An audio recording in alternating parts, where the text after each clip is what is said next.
5 in a row for the Boston Celtics, a clutch win at that. But can they sustain this? I'll talk about it right now on the Locked On Celtics podcast.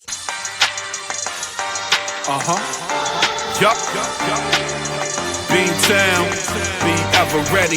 It's the C's. Who else could it be? What they gon' say now? Screaming like JT. Karalis, recap the madness every game, every practice. Primetime dapping D White on the sideline. Raining J's, how it started. Raising business, how we finished. Locked on Celtics pod, home of the winners.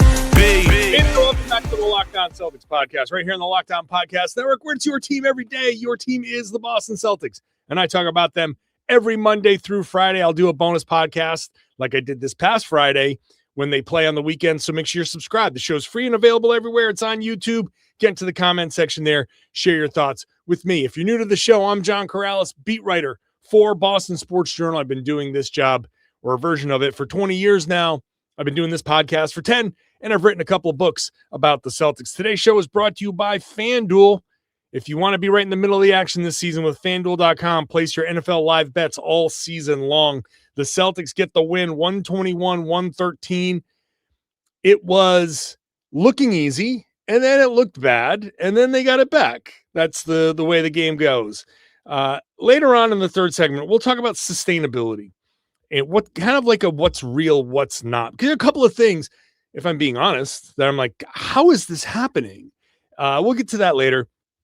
We'll get to individual stuff in the second segment. We'll talk about this gauntlet that they not only survived, but thrived in. But let's just talk about 5 in a row. They get this win over the Toronto Raptors. They were up by 23. The first half, they were just chef's kiss. Unbelievable. You had incredible start from Jordan Walsh. First 5 minutes of the game, best player on the floor. I just completely, like I joked on Twitter that he made a deal with the devil or something. I don't understand how you go from like out of the rotation to seriously best player on the floor, got into the passing lane right away, getting steals right away, getting out into transition, hitting a 3, Euro stepping, all of this stuff. I'm like, this guy looks like a superstar in the first 5 minutes. How is this Jordan Walsh? Now, he still fouls too much, and he fouled out of this game, and he got himself into foul trouble, and that's part of the problem, and that's why he remains, Jordan Walsh, and he has to overcome that.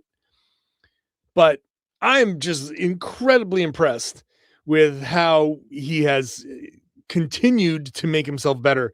I'm shocked. I'm shocked. It's just, even the people who are like, no, I always believe in Jordan Walsh. You have to admit that this little stretch of his is just ridiculous. It's beyond your wildest dreams. And so, hey, great. Good for him. Good for him. Which I'll get to in that last bit when I talk about sustainable. Derrick White, first quarter, 14 points. Ends up with 27 on the night. He kind of bookended the game. 14 in the first quarter. Then he had a strong fourth quarter. What did he finish with in the fourth quarter? I know I said 27. He had 8 in the fourth quarter, including the 3 that turned this game around. Celtics, again, up 23. Then they kind of screw up at the end of the first half. They let a bucket in. They were up 20. It's just that little bit. We talk about confidence heading into halftime. Not that one bucket completely changed how things went, but all of a sudden the third quarter, the Raptors turn up the defense. You got Jamal Shed playing out of his mind. You got tons of pressure. All of a sudden, the Raptors go on a big run. It's 24-2 or something like that? Just a huge monster run to get the lead down to 6 going into the fourth quarter. Then they quickly turn around, flip it, and take a lead. Just the Celtics went from playing amazing to just giving into this Raptors pressure. And they got sloppy. They turned the ball over a bunch. They had 4 turnovers in the first half for 4 points. They had 4 turnovers in the third quarter for 7 Raptors points. The Raptors had a 12-0 fast break points advantage in the third quarter because of those turnovers. The Celtics turned the Raptors over in the first half, forcing 8 turnovers for 8 points in the third quarter when the Raptors made their run, just 2 turnovers for 0 points. So everything kind of fell apart. The offense wasn't executing, the defense wasn't there, and they needed to find something somewhere somehow. And that's where Derrick White came in. After the Raptors took their lead, it was 102-99. Derrick hits a 3-pointer. This crazy, like, spinning, the ball's going to go out of bounds on the left side right at the break. Derrick does like this little spinning turnaround, hits the 3. He joked after the game. He said, maybe those trick shots are working out for me. He does trick shots at the end of every practice and shoot around. I think he's got to work that in somehow. The next trick shot's got to be that. The little spin, turn, fire from 3 or something. That triggered the 14-2 run that the Celtics, they get 2 3-pointers from Derrick, you get 2 3-pointers from Payton, and they turn things around. That execution, this clutch win, is something that wasn't there at the beginning of the season.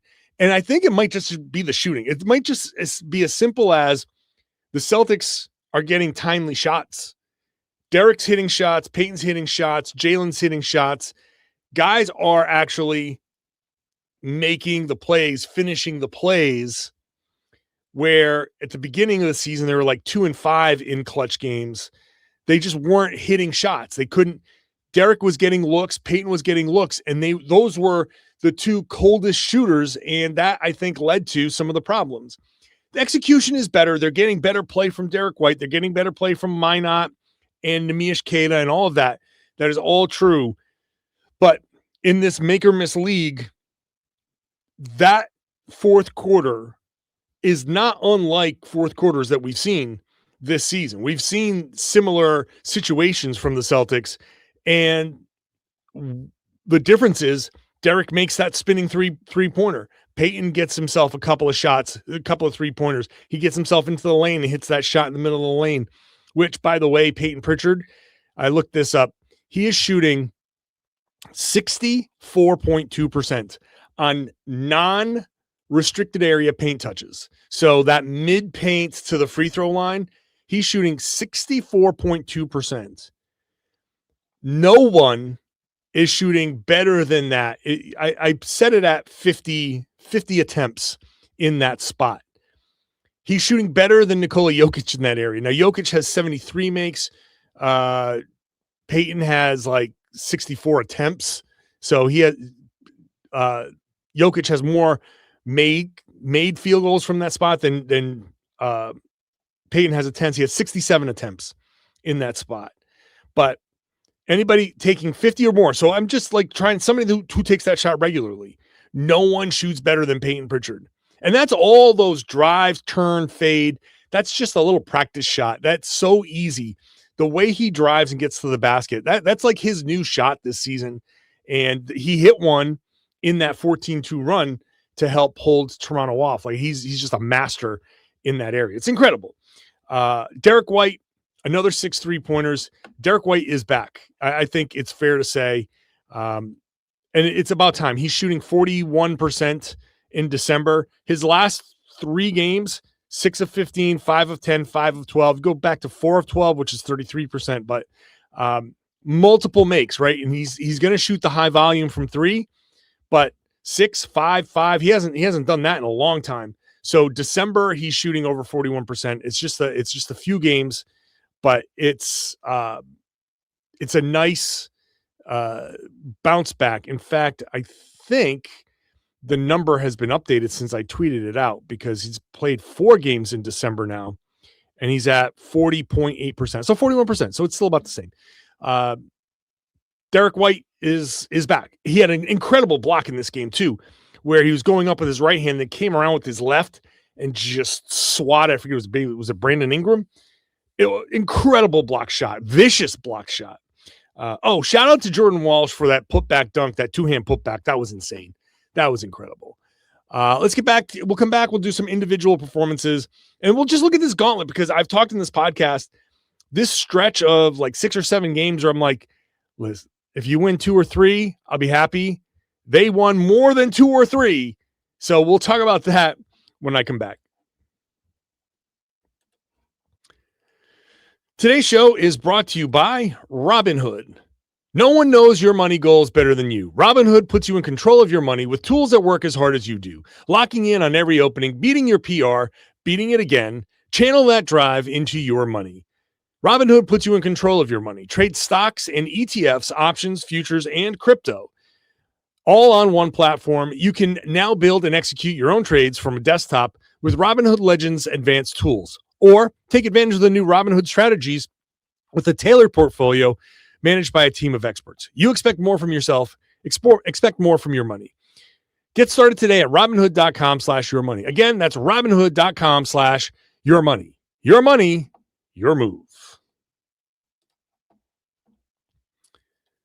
Thank you for making Locked On Celtics the number one Celtics podcast in the world. It's on the number one sports podcast network on the planet. And now we got something new for you. You already live your team every day. Now take it up a level and go ad-free. Join the Everydayer Club today. It's a new thing we're doing, the Everydayer Club, and get Locked On Celtics with no interruptions, members-only Discord access, and more, all for just $5 a month or $50 a year. Go to LockedOnCeltics.supercast.com. LockedOnCeltics.supercast.com. $5 a month or $50 for the year. You can go and check the link below in the show notes as well if you forget, but it's very easy. LockedOnCeltics.supercast.com. Join the Everydayer Club. And I do thank all the everydayers, people who are with me Monday through Friday. That's, you guys are awesome. You make this show number one because you're here every day. So thank you for that. Let's go through the box score real quick and get some of the individuals. Jaylen Brown, again, another 30-point game. Like at some point, it was good to see actually the NBA, NBA.com had Jaylen 5th in their MVP ladder. He's on the MVP ladder, which is nice. He's being recognized a little bit for that. That's somebody now. When you're on the MVP ladder, and it's only December, so things change. I'm very curious to see what's going to happen when ESPN and Tim Bontemps do their straw poll. The December straw polls are always iffy, that those change a lot. But I'm very curious to see where Jaylen Brown fits in all of this. And it depends on when they do the poll, right? Because right now, the Celtics are 15-9. They're in 3rd place, by the way. They're the 3rd seed, which I know means nothing on December 7th. So I'm not going to sit here and be like, oh my God, the Celtics are the 3rd seed. That's so meaningful. It's not, because the 3rd seed last year was the Orlando Magic at this point on this day, and they dropped. And obviously we saw that, they had to go through the plan. So I know what this means. It means 0, except that for the Celtics, in this quote unquote gap year and all of that, for them to be 3rd, for at any point in this season to look at the Celtics at 3rd in the standings is just impressive. However long it lasts, and I have no, big delusions of grandeur with this, I still expect the Celtics to be a 44, 45 win team, even though they are currently on a 51 win pace. And I'll touch on this again when we get into sustainable, but I do not expect 51 wins, okay? Maybe they will. They're on a 51 win pace, but I still expect them to drop a little bit. And that's all going to be fine. But to be at any point of the season, at any point in the calendar, to look at the standings and be like, oh, look at the Celtics at 15-9 above, like the Toronto, Philly, Orlando, Miami, Cleveland, Atlanta, Milwaukee's down there. I mean, this is all of these teams. People had high hopes for all of these teams. Cleveland should have been the top seed. They're struggling. Atlanta was supposed to be good. They're in whatever. People had high hopes for Milwaukee, and obviously Giannis just got hurt. But there's, the Celtics are right there, a game and a half behind the Knicks. They're 4 games out of first, and that's because the Pistons are 19-5, and they went on a crazy run. So just enjoy this part. Enjoy this part of the schedule. But because they're 15-9, I think Jaylen's going to get a little bit of, a little extra love when it comes to the MVP discussion. He's not going to be he's not going to be above Jokic. He's not going to be above Shai Gilgeous-Alexander. The Thunder are 22-1. The Nuggets are right behind them, 17-6. So those guys are going to be higher. Luka Doncic is going to be higher, especially when the Lakers were at, higher. They were like the second seed for a little while, and then he leaves and, they look bad. So he'll get his love and all of that, but Jaylen's going to get some attention, and which is great. Good for him. He, another 30 spot for him in this game. It just, it was one of those like, okay, kind of cruise along here. He had, 7 in the first. He had, 10 in the second, 5 in the third. Third quarter, everybody kind of sucked, and then 8 in the fourth quarter, where he got to the line 6 times. So it wasn't like a dominant game. He's had definitely much more dominant games, but how awesome is it that Jaylen is, putting up 30 and we're like, yeah, okay, yeah, nice game. It's like the Jayson Tatum treatment. These guys, he's doing what Jayson Tatum, he's doing exactly what Jayson Tatum should be doing. Like if he was in this spot, he's for, a lot of the discussion of like, well, Jason's better than Jaylen. Well, Jaylen's doing it. Jaylen's doing it right now. And we might still think that Jayson is better than Jaylen, but I don't know, man. Like Jaylen has had a lot to say about like, hey, listen, I'm right there with this dude, and he's proving it. He's doing it. And like I said before, Jayson did it with Jaylen next to him. Jaylen's doing it with, Derrick White struggling and Payton Pritchard struggling. So like Jaylen is just doing it, man. It's great. So 30 points, 8 rebounds, 5 assists, a steal, a block. This is a great night for him.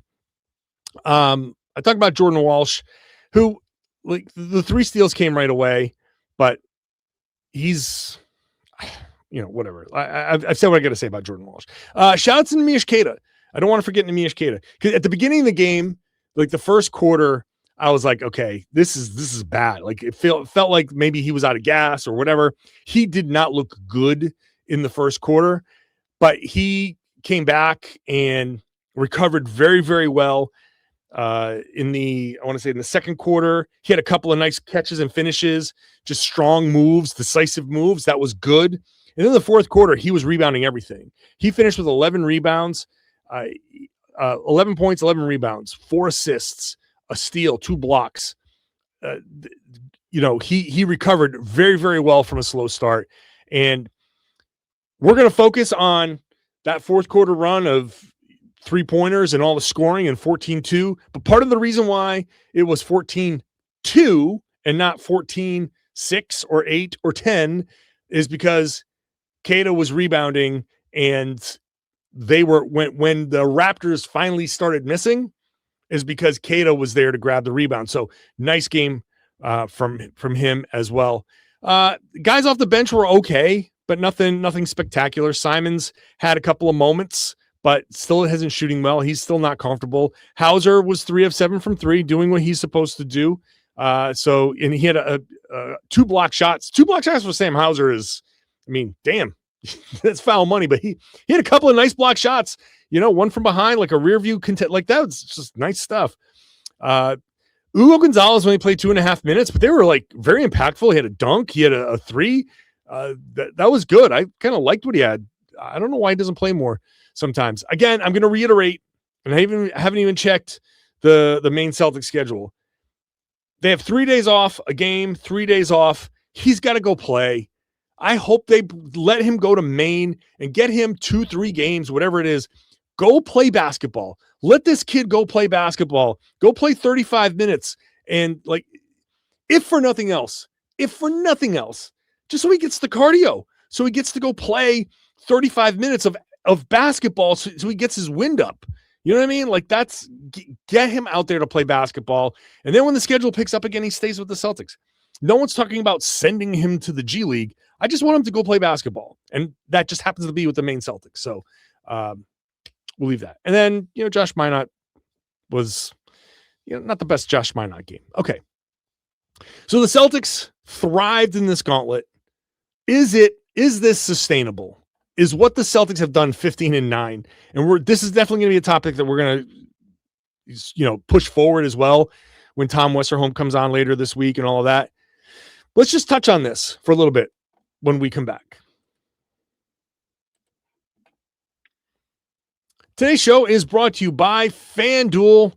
NFL Sundays move fast, especially if you were watching that Buffalo Bills-Cincinnati Bengals game. One big play and suddenly everything feels different. That's what makes live betting with FanDuel so exciting. You're not just watching the game, you're reacting to it in real time. With FanDuel, you can place the bets as the action unfolds, every drive, every momentum swing, every highlight moment. Live betting is best when the game starts to shift, the receiver gets hot, defense tightens up, or the momentum flips after a turnover. FanDuel lets you jump into the moment. You got live spreads and money lines that adjust instantly. Player props update as guys heat up. And you can bet next touchdown scores, drive results, totals, and more. Keeps you locked into every snap, every drive, every possibility. So if you want to get into the middle of the action this season, go to FanDuel.com, place your NFL live bets all season long. Make sure you take advantage of the tools that are there. They'll ask you to set your limit, set your budget, say yes to that. Whatever you can afford to lose, whatever that disposable income is, that's your limit. That's your budget. In case you go cold, they'll help you out. They'll stop you. You can gamble responsibly and pick it back up next time. So check it out. FanDuel, game moves fast, and so can you. Thanks for making Locked On Celtics the number one Celtics podcast on the number one sports podcast network on the planet. Second listen could be, what do you got? We got Locked On NBA, Locked On NBA Game Night. Those are both in the same feed. Locked On NBA has all the big stories in the afternoons. Game Night covers all the games 7 nights a week. Locked On Fantasy Basketball has you covered with all the fantasy basketball. Josh Light's the absolute biggest. Whoa, wrong button. Absolute biggest podcast for fantasy. And then, check out Locked On Raptors. See what Sean Woodley has to say about this game. Oh, it's always good to get the other team's perspective on that because, I'm coming at it from a certain thing. I'm watching the game a certain way. Locked On Raptors watching it a different way. So go check that out. So before this whole thing started, this whole Celtics stretch of games, I was looking at, and this was before they lost to the Brooklyn Nets. I was expecting them to beat the Brooklyn Nets, but I was looking at Orlando, Detroit, Minnesota, Cleveland, New York, Washington, LA, Toronto. So what's that? 8 games. I was thinking, look, you get a couple of wins. You beat one or two of the good teams. You beat Washington.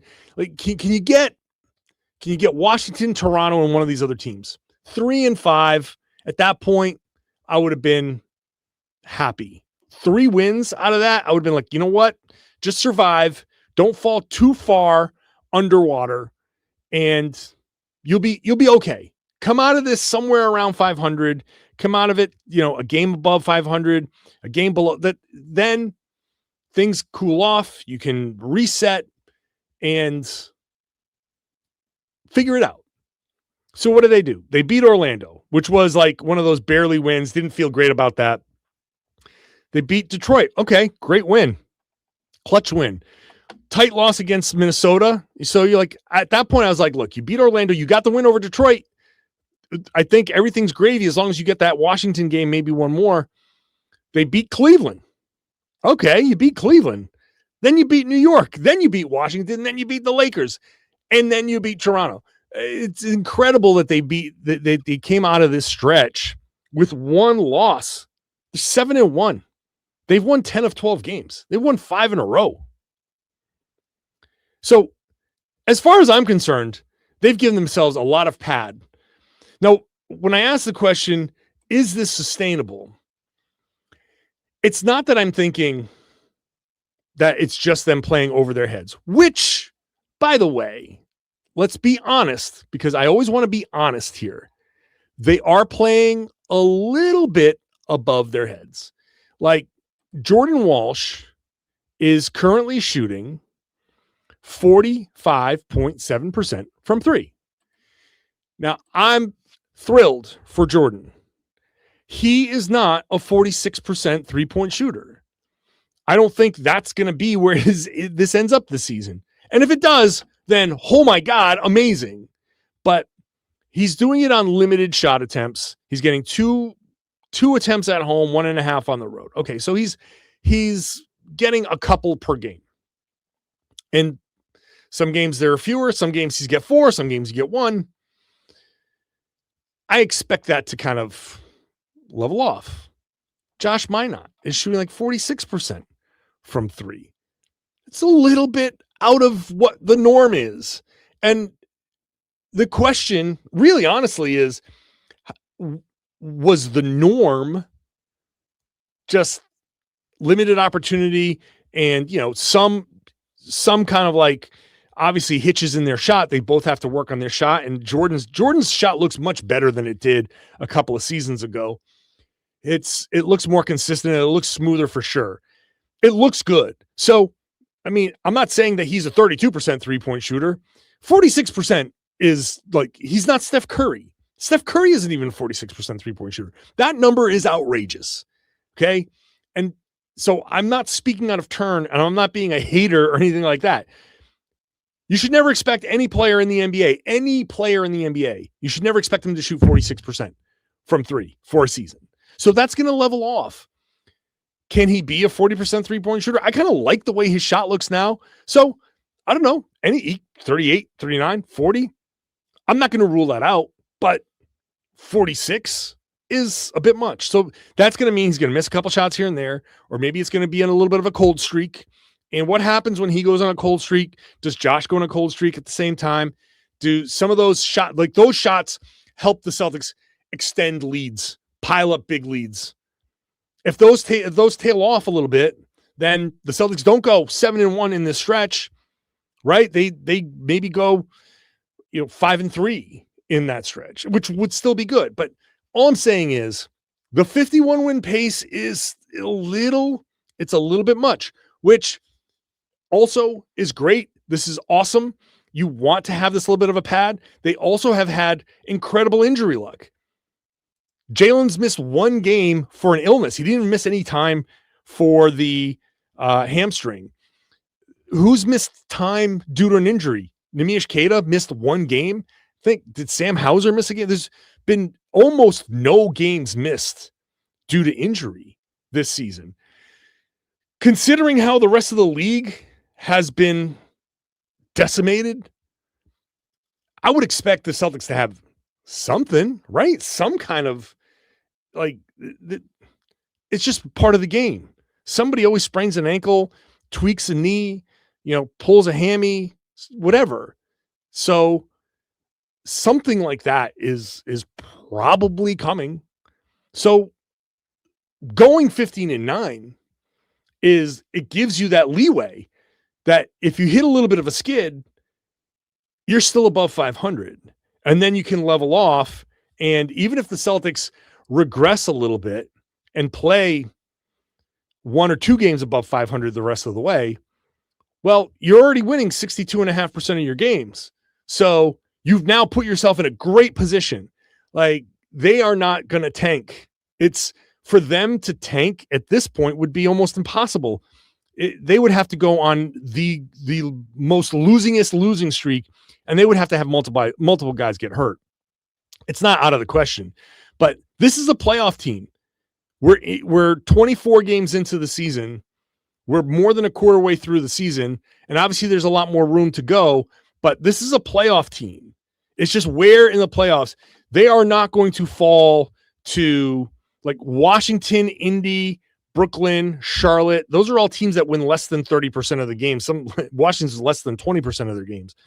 So they're not going to dip to that. Even if they struggle, even if they hit a skid, they're 6 games above 500. They give themselves some pad. So they have thrived through this gauntlet of games. And now the upcoming schedule gives them a little bit of time to rest. 3 days off before going to Milwaukee, then another 3 days off before facing Detroit, and then another 3 days off. Then you get a 3-4 stretch, but then another 3 days off before a road trip. There's a lot of time. And you got 3 weeks where you play 6 games. That's nothing. That's like a college schedule. So they'll be okay. And like Milwaukee, Detroit, Miami, Toronto again, Indy twice, they should win Like they should beat Milwaukee. Let's just like beat Milwaukee, beat Indy twice. That's 3 wins right there. Then Detroit, Miami, Toronto, win 1 or 2 of those games. You're 4-2. And now you've increased yourself. Then you go to Portland, who knows? Utah, they've already lost to Utah, but should be a win. You're getting ready to pile up some wins before you hit any kind of like real turbulence in this schedule. So is it sustainable? Maybe not at this level, but they put themselves in a great position. I think the one thing now is we've gone through this gauntlet, this 24 game stretch of, condensed schedule. The Celtics have come out of that. You look, you take a deep breath. You go, okay, where are we? Well, you're a playoff team. You're a playoff team. And that's like, unless something terrible happens, but it's going to take something terrible to happen. They're a playoff team. So good for them, man. I'm impressed. I am so impressed with this group. This week, I think we got to start talking about like Joe, like his coaching, like where are all the Joe Mazzulla sucks people, right? Don't hear from them much right now because all of a sudden the Celtics have won 5 of their last 7 clutch games and they're 15-9 in the 3rd seed. And all of the Joe Mazzulla sucks folks got nothing to say. You got nothing to say because they're winning and the guys love them. So it's just impressive. I couldn't be more impressed. All right, we'll wrap it up here. This week we'll have plenty of time to just kind of shake through some things. We'll try to get a couple of guests in here and really dig deep into what's been happening. And really, this is a good week to truly try to process who these guys really are. Like this is impressive. How much will they settle down? All of that stuff. We'll try to get some good guests here to really distill who these Celtics are at this point of the season. So make sure you're subscribed. If you're not an everydayer, become one. Be here every Monday through Friday. I have plenty of bonus podcasts. Like this week, there's 5, but next week they play Miami at home on Friday. They play Toronto on the road on Saturday on the 19th and the 20th. So that'll be 7 days a week of podcasting. Then they play Indiana that following Friday on the road. So that'll be like 2 straight weeks of podcasting. It's all free. It's available everywhere. If you want to get into the Everydayers Club, you can pay $5 a month or $50 a year to go ad-free. You get no interruptions, members-only Discord access, and more. So if you do want to pay $5 a month, you can go to lockdownceltics.supercast.com and join the Everydayer Club. It's a new thing that we're just launching today. So go check that out. You get a free trial too. So if you don't like it for some reason, you can back out if you'd like, but check it out for $5 a month or $50 for the whole year. Thank you for listening. Now I would love it if you share the podcast. Tell everybody they should be listening to and watching the Locked On Celtics podcast here on the Locked On Podcast Network. It's your team every day.